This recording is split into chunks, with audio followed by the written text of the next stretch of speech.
Oke teman-teman, senang sekali boleh jumpa lagi dengan teman-teman di tayangan ke podcast hari ini. Nah, hari ini orang kedatangan teman bincang yang luar biasa, sosok pria hebat. Orang langsung sapa Jo, Bapak Sumeldi Maalangga SIP. Siap. Oke.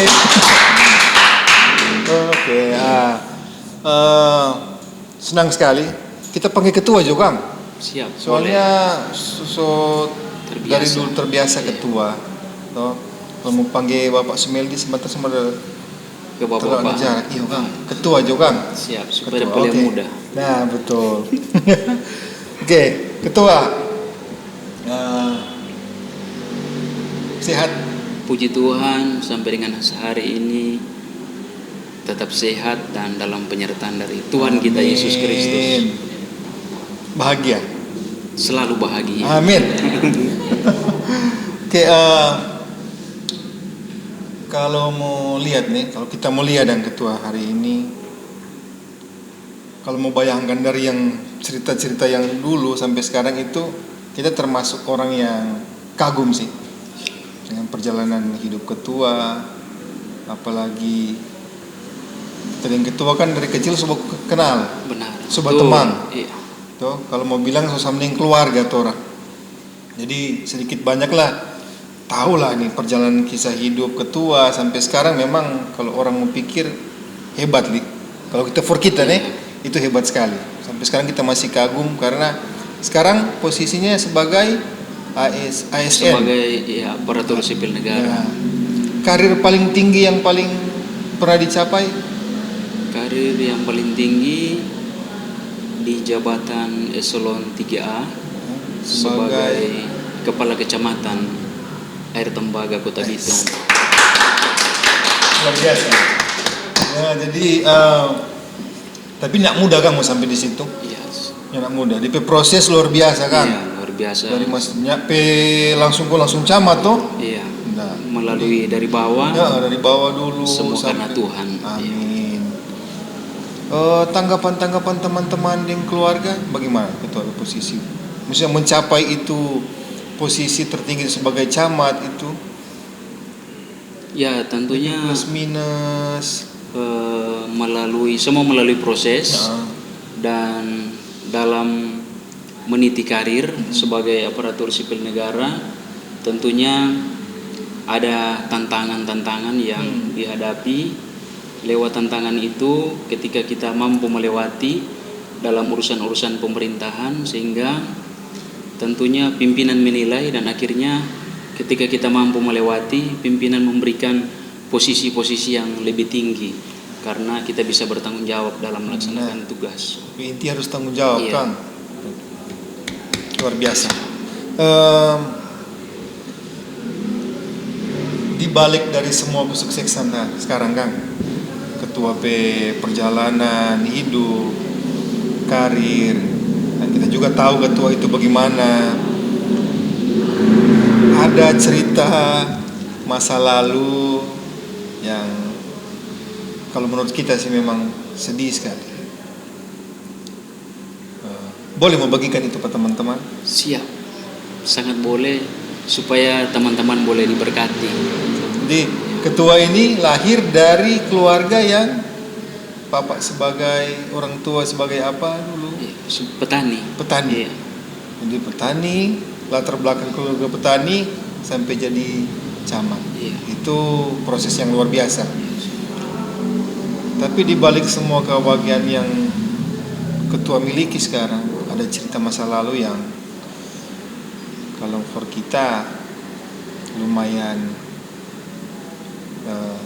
sedih. Kita boleh cerita, spill sedikit. Oke. Bagaimana itu? Terima kasih. Sehubungan dengan apa yang disampaikan tadi menyangkut kehidupan keluarga, termasuk di dalamnya kehidupan orang tua. Ya, betul.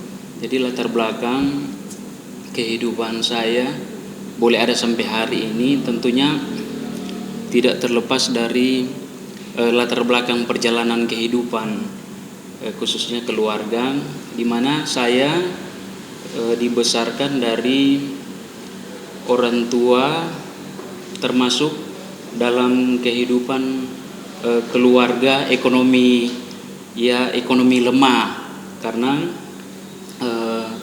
orang tua sebagai seorang petani, papa, kemudian mama sebagai seorang ibu atau biasa kita kenal dengan mengurus rumah tangga atau ibu rumah tangga.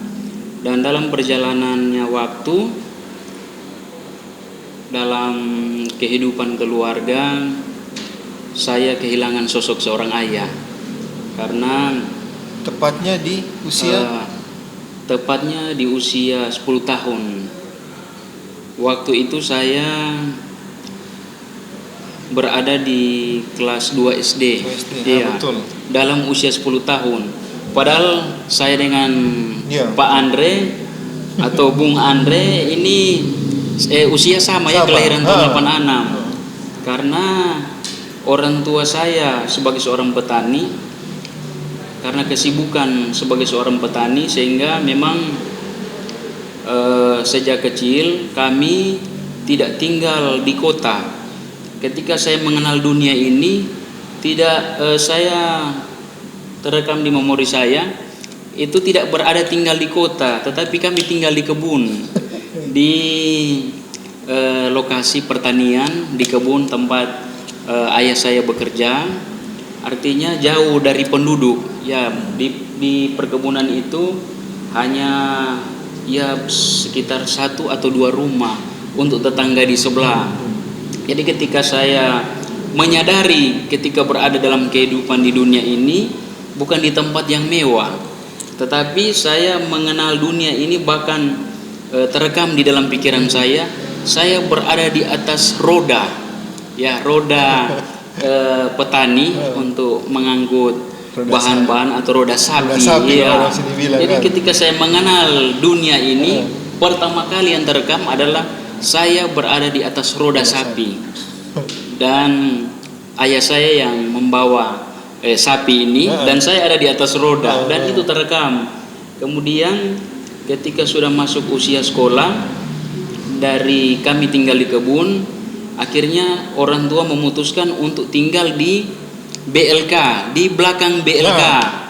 Dan itu bukan lahan dari milik orang tua kami, tetapi saudara atau masih keluarga yang diberikan tempat untuk kami tinggal, membangun rumah di situ, bukan rumah permanen tetapi rumah semi permanen, karena bukan tanah milik kami tetapi milik keluarga yang dipinjamkan supaya sambil orang tua kami atau keluarga kami, keluarga Mak Langga Barik itu memantau lokasi lahan yang dipercayakan untuk kami tinggal. Karena orang tua saya memang hobi bertani, berkebun, sehingga dia lebih suka tinggal di kebun. Tetapi karena memikirkan anak-anak untuk sekolah, akhirnya harus tinggal di belakang BLK, tapi juga tidak jauh untuk pergi ke kebun. Dan kami tinggal di situ. Memang saya langsung masuk SD tanpa melalui taman kanak-kanak.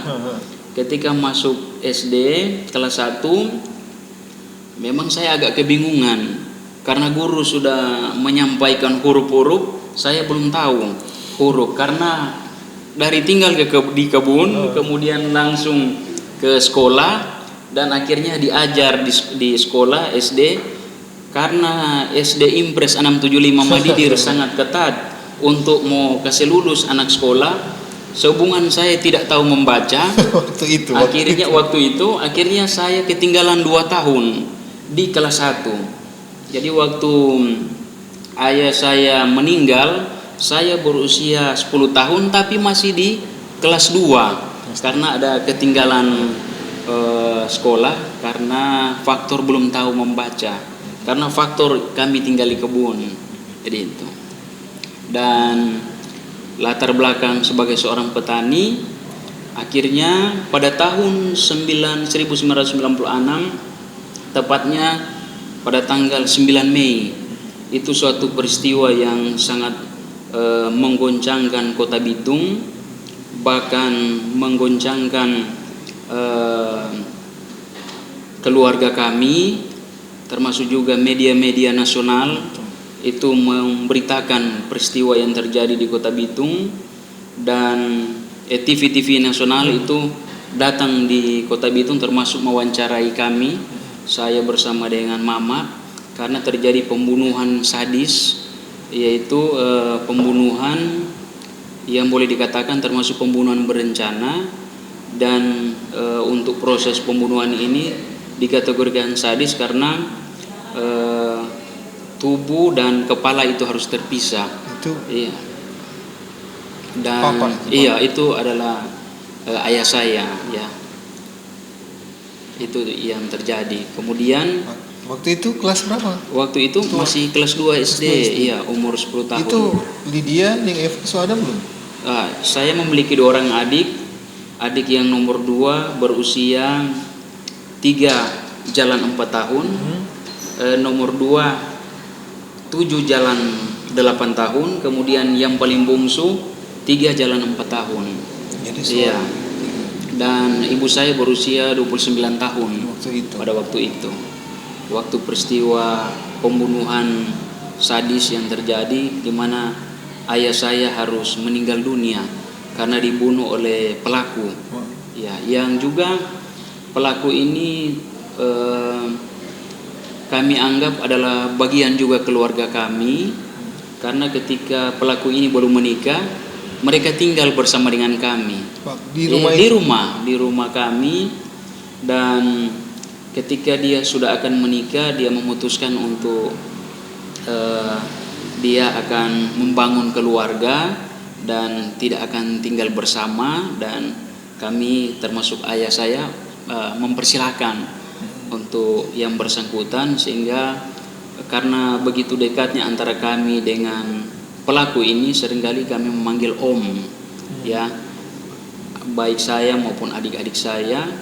Tapi tahun 1996, tepatnya hari Rabu tanggal 9 Mei, pelaku yang pernah tinggal dengan kita justru yang membunuh ayah saya. Masih ingat sampai? Iya, saya masih ingat. Oke. Waktu kejadian itu ketua ada di mana? Ya, untuk kejadian itu saya bersama dengan ayah atau papa. Waktu itu kita di belakang rumah itu ada tempat fufu kelapa, ya, tempat buah fufu kelapa atau tempat fufu kopra, ya. Dan waktu itu pagi hari, karena saya ingat waktu kelas 2 itu saya masuk sekolah siang. Jadi waktu pagi saya membantu orang tua untuk selesai fufu kelapa, di mana harus mengeluarkan kelapa di dalam tempurung, ya. Pagi-pagi bersama dengan ayah, dan kemudian pelaku waktu itu dia mondar-mandir di depan rumah atau di seputaran tempat fufu kelapa sambil mengeluarkan memperdengarkan suara batuk dan mengeluarkan dahak berapa kali. Ternyata dia memiliki maksud supaya orang tua saya boleh turun dari tempat fufu kelapa, kemudian dengan arti mungkin dia memancing supaya orang tua saya boleh turun dari tempat fufu kelapa. Dan itu tepatnya kurang lebih jam 9 pagi waktu itu. Ketika jam 9 pagi itu, sementara bersama dengan ayah, akhirnya ayah saya turun dari tempat fufu kelapa untuk bertemu dengan pelaku. Dan kemudian ayah saya bertanya, "Buang, ada masalah apa?" Dan akhirnya pelaku ini langsung melayangkan parang dan kemudian langsung menebas ayah saya. Memang mengapa dari segi hukum disebut dengan pembunuhan berencana? Karena sebelum peristiwa itu terjadi, pelaku ternyata memiliki rasa dendam kepada orang tua saya, sehubungan dengan pada tanggal 29 April tahun 1996 itu tepatnya hari Senin. Jadi hampir 1 bulan sebelum, Kurang lebih 9 hari 9 hari. sebelum terjadi peristiwa pembunuhan itu. Karena memang rentetan peristiwa itu saya bersama dengan ayah saya. Jadi saya mengikuti sampai dengan akhirnya ayah saya harus meninggal. Tanggal 29 April itu hari Senin, itu memang terjadi kesepakatan antara ayah saya dengan pelaku menyangkut masalah jual beli kelapa, di mana pada kemarin hari atau hari Minggu yang bersangkutan datang ke rumah dan menawarkan untuk menjual buah kelapa kepada orang tua kami, karena dia mengetahui kami sering ada usaha untuk fufu kelapa untuk dijadikan kopra, sehingga hari Minggu itu dia datang ke rumah untuk menawarkan itu buah kelapa yang akan dijual. Tapi kemudian ayah saya menyampaikan bahwa oke, ayah saya akan mengambil untuk atau membeli, tetapi untuk uang itu dibawa oleh istri atau mama saya, karena hari Minggu itu ibu saya masuk gereja dan dia berkata oke, deal, jadi. Nanti soal keuangan itu nanti tunggu orang tua saya atau mama balik dari gereja, nanti kemudian akan diberikan kepada yang bersangkutan. Tapi pada hari Senin saya bersama dengan orang tua saya mengambil buah kelapa itu di lokasi yang sudah ditunjuk oleh pelaku untuk orang tua saya ambil. Ketika sampai di lokasi dan dalam perjalanan ke kebun bertemu dengan penjual ini yang adalah pelaku, dan ketika orang tua saya bertanya bahwa kami datang untuk mengambil kelapa yang sudah disampaikan pada hari Minggu, dan dia berkata bahwa dia telah menjual kepada orang lain. Nah, kemudian setelah kembali dari perkebunan ke rumah, orang tua saya atau papa langsung ketemu dengan pelaku ini dan menyampaikan menyangkut perjanjian yang tidak disepakati, dan akhirnya dia tersinggung karena pada waktu orang tua saya berbicara dengan pelaku ini, yang bersangkutan sementara lagi minum-minum saguer bersama dengan rekan-rekannya, dan mungkin dia tidak menerima dan dia berkata bahwa dia akan menghabisi ayah saya. Tapi kami anak-anak, mama maupun papa mungkin cuma menganggap itu adalah hal yang mungkin omongan yang biasa, karena karena dalam kondisi lagi minum-minum bersama dengan temannya.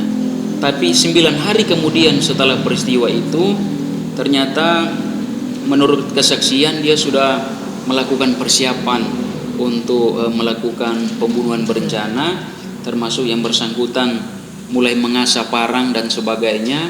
Dan akhirnya pada hari Rabu tanggal 9 Mei tahun 1997 sekitar jam 10 pagi, orang tua saya harus meninggal dengan cara mengenaskan, di mana kepala terpisah dengan badan, kemudian ada 36 kali tusukan di tubuh, dan kemudian luka-luka sayatan yang sangat banyak, kemudian kepala harus terpisah dari tubuh. Waktu itu ketua, mama, terus Lydia, Eva itu lihat peristiwa? Ya, untuk peristiwa ini yang menjadi saksi mata saya bersama dengan mama. Ya, kalau adik saya Eva, dia sementara tidur, masih tidur pagi. Kemudian adik saya Lydia tidak berada di tempat. Jadi saya bersama dengan ibu saya atau mama yang menjadi saksi pada peristiwa pembunuhan itu. Masih ingat nggak reaksi ketua reaksi waktu kejadian itu, hari itu pas kejadian? Iya. Jadi waktu kejadian itu, karena saya bersama dengan ayah saya di detik-detik ayah saya akan meninggal, saya bersama, dan itu memang masih teringat sangat segar sampai dengan hari ini, karena saya bersama dengan ayah saya waktu itu di tempat fufu kelapa. Ayah saya masih menggunakan sepatu Lars, dan kemudian turun ke tempat fufu, bertemu dengan pelaku. Akhirnya dari situ terjadi pembunuhan, Dan ketika terjadi peristiwa itu, tentu saya bersama dengan orang tua meminta pertolongan. Bahkan tetangga-tetangga di sekitar rumah kami semua meminta pertolongan kepada orang-orang di sekitar untuk datang menolong. Dan pada waktu itu saya langsung bertemu dengan adik saya Eva yang sementara tidur. Dia terbangun dan saya langsung dukung dari belakang, kemudian langsung membawa bersembunyi. Dan sambil bersembunyi, dia sementara memegang kepala ayah saya dan kemudian parang di tangannya, dan kemudian sementara berjalan-jalan. Jadi saya menyembunyikan adik saya supaya jangan sampai dia juga membunuh adik saya. Tapi puji Tuhan, ketika melihat kepala dari ayah saya di tangan pelaku, saya waktu itu tidak merasa takut atau ada kekuatan dari Tuhan, ya, sehingga saya bisa tenang dan kami langsung menghindar ke lokasi yang tidak bisa dijangkau oleh pelaku. Jadi, ini pelaku bukan hanya mengincar Bapak kan, tapi maksudnya gerak-geriknya mengincar seluruh anggota keluarga sih. Yes, karena situasi seperti itu mungkin apakah pelaku sudah kebingungan atau seperti apa, ya saya juga kurang tahu waktu itu. Tapi dia berjalan-jalan ya di sekitar lokasi. Terus pelaku pas setelah kejadian kemana dia? Iya. Jadi setelah kejadian ada keluarga dari pelaku yang berteriak dari jauh kepada pelaku, seorang oma yang berkata supaya pelaku segera meninggalkan lokasi itu karena mengingat ada keluarga-keluarga dari ayah saya akan datang dan bisa juga terjadi pembunuhan karena laporan-laporan ini kan sudah beredar kepada tetangga-tetangga di sekitar, sehingga mereka sudah menyampaikan kepada keluarga-keluarga kami, dan yang bersangkutan langsung mengambil galon di tempat di mana kami sering mandi atau mencuci pakaian, dan kemudian kepala ayah saya ditaruh di galon, dan kemudian yang bersangkutan langsung naik mikro dan melaporkan di Polsek Maesa. Langsung di menyerahkan diri. Iya. Berarti memang sudah direncanakan kan? Maksudnya pelaku siapkan parang, siapkan peda saat itu. Nah, setelah kejadian, ketua dan keluarga masih tinggal di rumah itu sesudah kejadian? Ya, setelah kejadian itu, karena kami bersama dengan keluarga adalah jemaat GPDI Petra Madidir. Ketika peristiwa itu, gembala bersama dengan jemaat merundingkan dan mengambil keputusan, ya, jangan ini menjadi trauma kepada termasuk mama saya dan kami bertiga anak-anak, sehingga jemaat dan gembala memutuskan untuk kami tinggal di pastori gereja bersama dengan gembala dan keluarga dan bersama dengan para pengerja di gereja untuk tinggal, yaitu pada gembala Bapak Pendeta Ari Sumendap STH, keluarga Sumendap Tewu.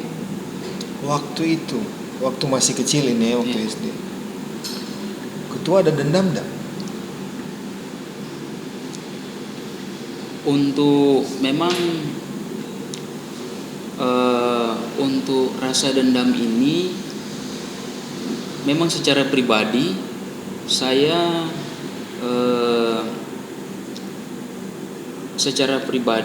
tidak ada memang untuk untuk memang menaruh rasa dendam, tidak ada sejak kecil. Tapi orang-orang di sekitar termasuk keluarga saya itu mungkin berpikir bahwa nanti akan terjadi dendam pribadi karena saya adalah salah satu saksi mata dan sehubungan dengan saya adalah anak laki-laki dan saya selalu bersama dengan ayah saya. Tapi saya tidak ada di dalam hati saya menaruh rasa dendam, karena mungkin salah satu faktor Karena ketika mulai dari kecil memang orang tua saya telah membina saya dalam kerohanian, termasuk orang tua saya sering membawa saya bersama dengan adik-adik untuk mengenal Tuhan lewat sekolah minggu dan sebagainya. Ya. Jadi setelah kejadian yang kalau menurut kita itu sadis sekali, luar biasa dia kejam waktu itu. Jadi ketua dan keluarga itu tinggal di gereja. Iya. Sejak SD itu Kang? Iya. Sejak SD sampai SMP, SMA. Memang waktu ketika dibawa ke gereja dari SD kelas 2 sampai dengan SD kelas 5 saya tinggal di gereja, dan kemudian dari kelas 5 sampai dengan kelas 1 SMA saya tinggal di kompleks Gereja Zaitun di rumah keluarga dari ayah saya, yaitu keluarga Poluan Moniaga. Ya, saya tinggal di sana dari kelas 5 SD sampai dengan kelas 1 SMA. Kemudian dari kelas 2 SMA sampai dengan saya mengenyam pendidikan di Institut Pemerintahan Dalam Negeri di Jatinangor, itu saya tinggal di rumah keluarga Limbo Totumeu atau Kok Coa dan Cik Cuang. Ya, betul. Jadi pas setelah kejadian kan ketua tetap memilih untuk tidak menaruh dendam Pak pelaku. Terus hidup dalam lingkungan gereja. Nah sekarang di gereja waktu itu perlakuan Om Pendeta, Ibu Gembala itu ke keluarga ketua sekeluarga itu bagaimana? Ya, untuk perlakuan ketika kami dibawa tinggal, karena memang di BLK itu bukan lahan milik orang tua kami, hanya rumahnya, bangunannya itu milik kami. Dan saya bersyukur karena Bapak Gembala bersama dengan jemaat boleh mengambil keputusan yang tepat bagi saya, sehingga kami boleh tenang, kemudian boleh fokus dalam kehidupan kerohanian. Dan ketika tinggal di pastori, tentunya ini kami kehilangan seorang figur sosok seorang ayah, kemudian kehilangan tulang punggung keluarga. Dan ibu saya tentu pekerjaan bukan memiliki pekerjaan tetap, hanya sebagai seorang ibu dalam mengurus rumah tangga, atau boleh dikatakan pekerjaan freelance. Ya, ketika waktu ada orang mau panggil kerja, cuci baju, kemudian buku bantu bamu masak, nah, orang tua saya ikut melaksanakan tugas itu. Tapi ketika tinggal di pastori, di mana orang tua saya boleh membantu untuk pelayanan di gereja, untuk pelayanan baik untuk kebutuhan acara-acara di gereja dan sebagainya, membersihkan gereja, termasuk juga saya. Dan puji Tuhan Bapak Gembala sebagai seorang gembala yang membantu kami, termasuk juga menopang dalam pendidikan, dan juga ada jemaat-jemaat yang membantu kami ketika kami mengenyam pendidikan di sekolah, termasuk juga keluarga Masih Rompas ya, yang membantu saya ketika saya mengenyam pendidikan di SD Impres 675 Madidir. Perubahan apa yang terjadi? Maksudnya sebelum tinggal di gereja atau setelah kejadian sampai ketua tinggal di gereja sampai seterusnya dalam pendidikan SD, SMP, SMA, perubahan apa yang terjadi? Memang semua saya tahu pasti ada dalam rancangan Tuhan, karena sebelum peristiwa ini terjadi, sebagaimana saya sampaikan tadi, ketika saya sekolah di SD, saya kurang lancar membaca karena orang tua saya sebagai seorang petani yang fokus bertani. Tetapi ketika peristiwa pembunuhan ini terjadi, kami dibawa ke gereja dan sehubungan dengan ibu rohani atau istri dari Bapak Gembala adalah seorang guru. waktu itu. Ya, ketika berada di gereja saya mulai dibina untuk lebih fasih untuk membaca, kemudian dibina dalam matematika dan sebagainya. Ketika mengenyam pendidikan, puji Tuhan, saya boleh dari tadinya tidak berprestasi, saya bisa berprestasi di sekolah. Dan selain saya mendapat bantuan untuk anak kurang mampu, saya juga mendapat bantuan untuk prestasi di sekolah, dan saya boleh dapat juara ranking di sekolah. Sejak SMP, SMA atau? Iya, dari mulai SD sampai lulus SD, iya saya dapat peringkat di sekolah. Kemudian ketika masuk di SMP, saya masuk di kelas khusus, ya kelas binaan khusus. Begitu juga ketika masuk di SMA, saya masuk karena di SMA kan sudah ada penjurusan, ya saya masuk di jurusan ilmu sosial. Dan puji Tuhan saya boleh juga berprestasi di sekolah. Luar biasa. Iya, luar biasa. Iya. Setelah sekolah, iya, ini kan lanjut ke setelah sekolah, setelah SMA. iya SMA, saya karena berprestasi, saya lain mendapat tadi beasiswa ekonomi lemah, karena dikategorikan ekonomi lemah, orang tua sudah tidak ada, ayah yang adalah tulang punggung keluarga. Saya mendapat beasiswa prestasi, dan itu yang saya terus memiliki semangat untuk sekolah. Dan pada akhir,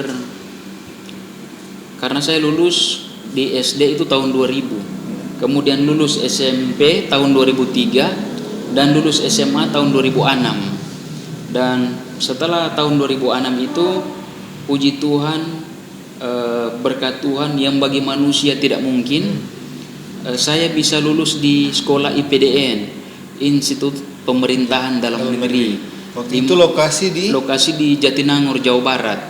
Saya dari SMA langsung persiapan pendidikan di Institut Pemerintahan Dalam Negeri yang dibiayai juga oleh negara, yang dimana untuk masuk di sekolah ini tentunya seleksi yang sangat ketat, dimana saya harus bersaing dengan banyak rekan-rekan yang seumuran dengan saya yang ingin masuk di sekolah ini.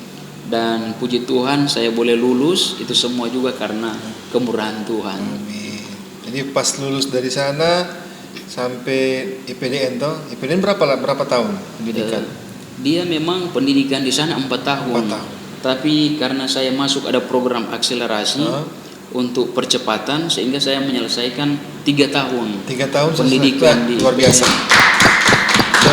Dan memang itu bukan hanya saya, tetapi seluruh angkatan saya. Oh begitu. Iya.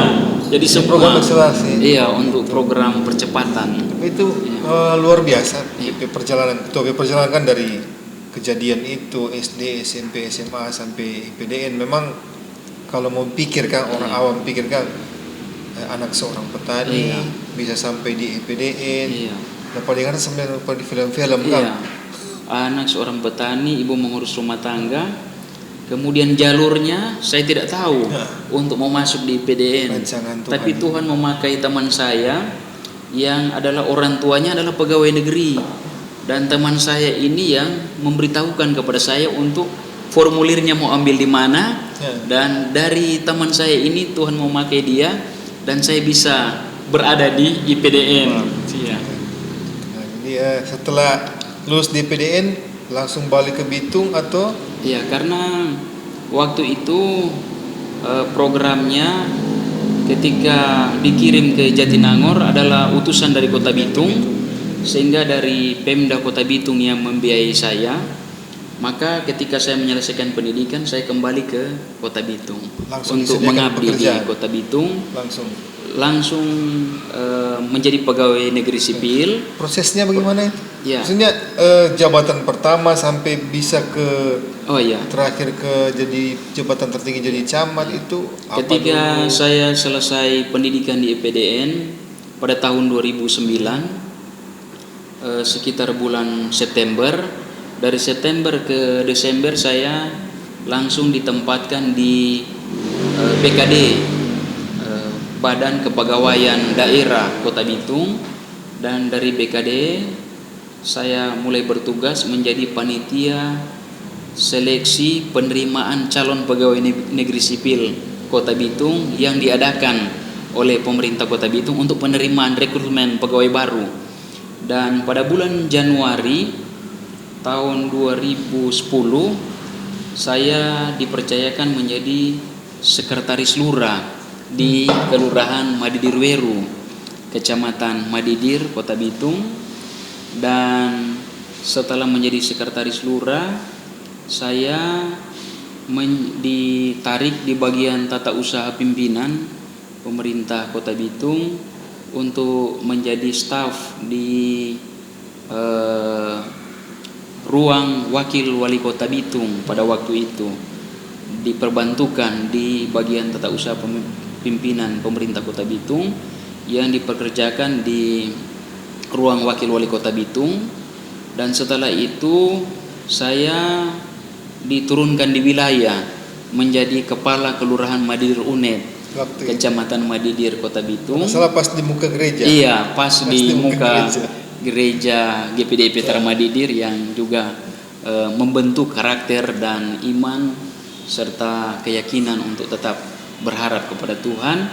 Kemudian setelah itu saya dari kepala kelurahan Madidir Unet, saya menjadi sekretaris kecamatan Lembe Utara, Kota Bitung.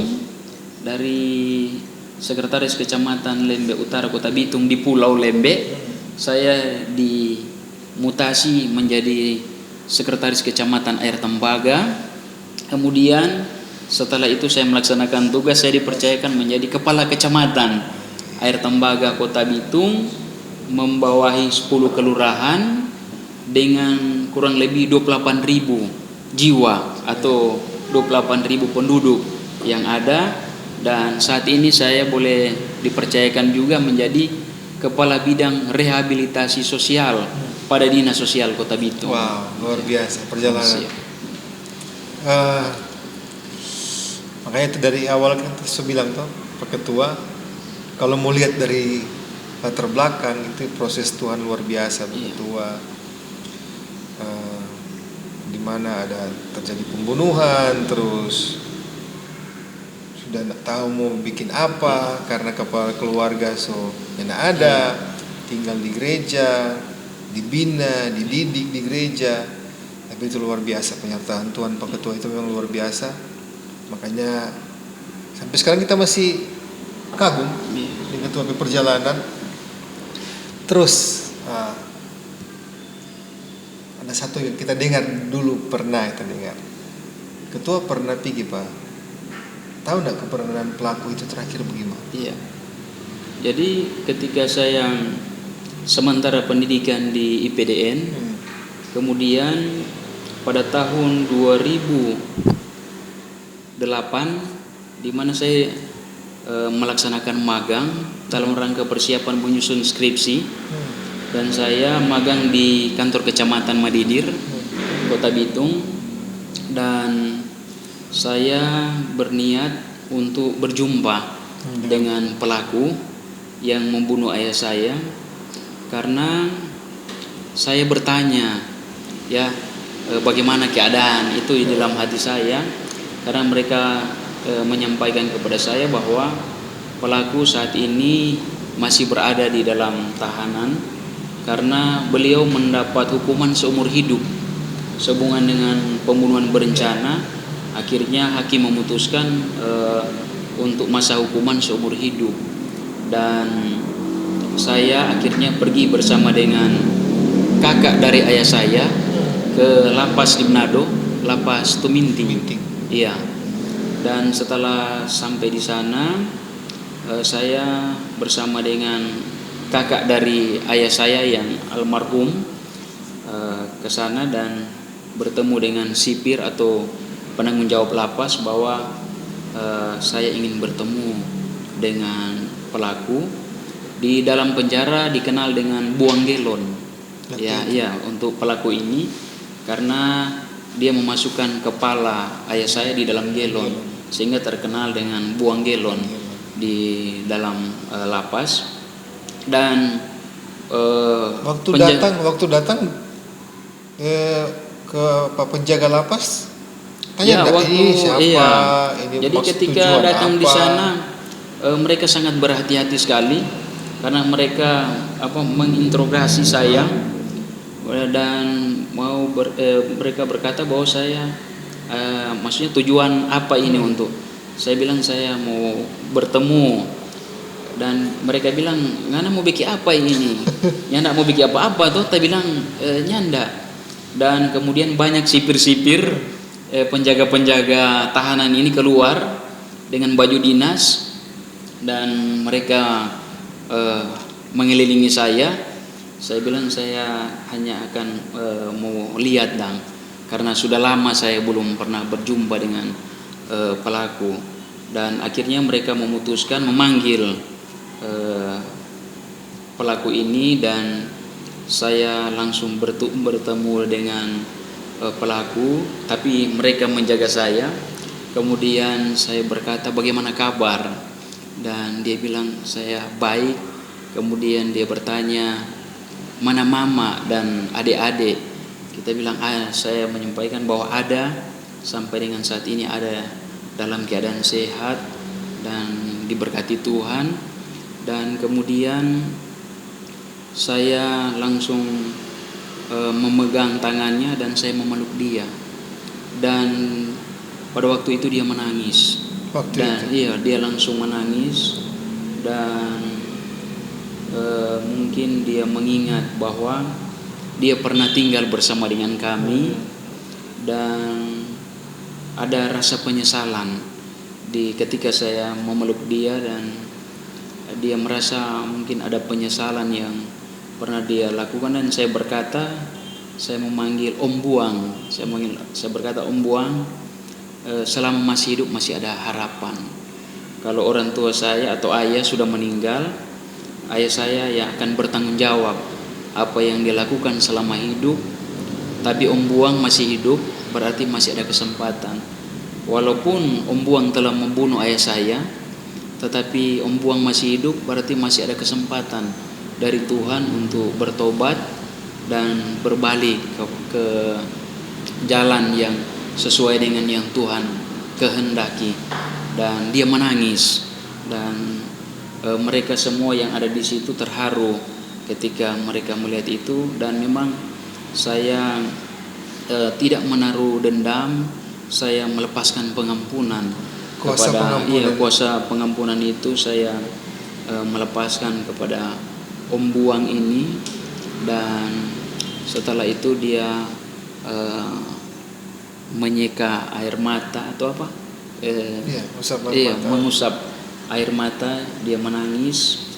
Dan saya menyampaikan adik-adik saya, mama semua ada sehat sebagaimana ada. Dan setelah itu saya kembali. Mengapa saya bisa melakukan ini? Pertama, saya bersyukur kepada Tuhan ketika peristiwa ini terjadi. Saya berada di lingkungan anak-anak Tuhan, karena saya berada di lingkungan anak sekolah minggu. Kemudian ketika beranjak remaja saya berada di lingkungan pemuda dan remaja. Kemudian saya juga waktu SMP saya berada di organisasi OSIS, saya berada di bidang kerohanian. Ketika SMA juga saya berada di OSIS di bidang juga kerohanian.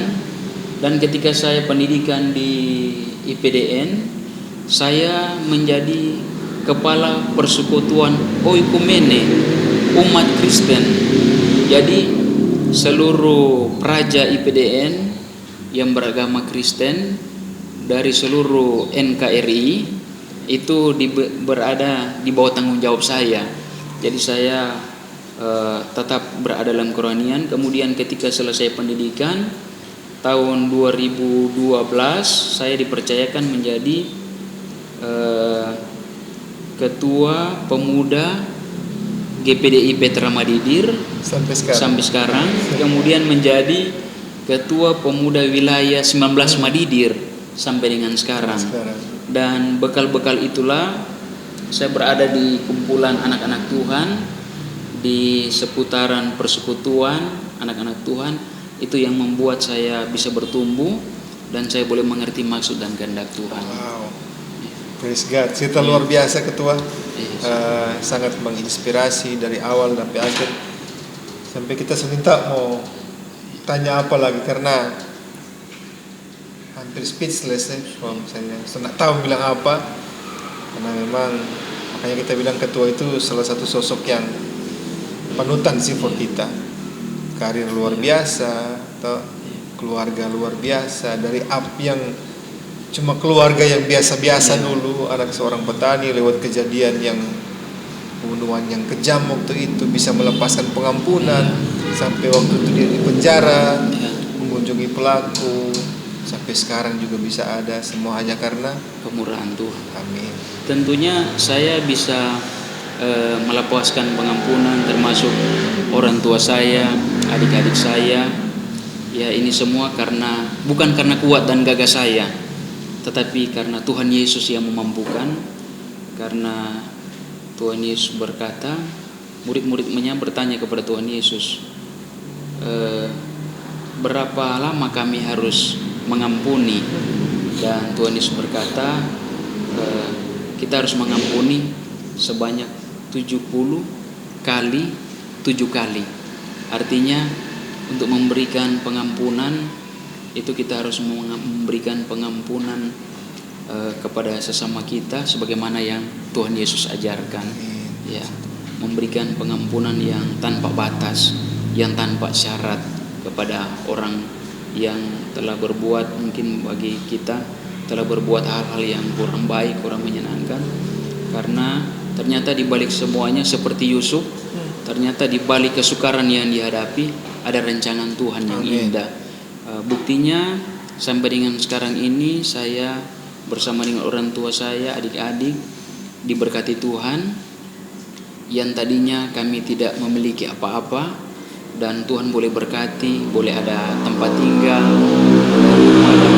saya boleh menikah, sudah berkeluarga, dan kemudian orang tua saya ada, adik-adik saya sudah menikah, dan kami ada saat ini boleh diberkati Tuhan. Itu semua karena cinta dan kemurahan Tuhan. Mungkin saya ada bawa gambar yang waktu saya dulu masih kecil. Mungkin iya. Nah, ini